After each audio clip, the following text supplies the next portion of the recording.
বাংলাদেশের বিভিন্ন জায়গাতেও এখন মালটা চাষ হচ্ছে। আগে কিন্তু মালটা চাষ বাংলাদেশে হতো না, বিভিন্ন দেশে চাষ করা হতো।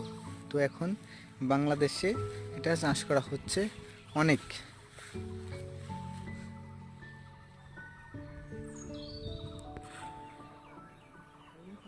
হুম, এটা হচ্ছে পারে দেশি মালটা। এই মালটার কালারটা একটু সবুজ থাকে। আমরা অনেক সময় বাজারে দেখেছি মালটা হলুদ কালার বা কমলা কালারের হয়, এটা কিন্তু অমন কালার হয় না, এটা এমন কাঁচা কাঁচা কালারই থাকে এটা। আর এই পাশে দেখো এগুলা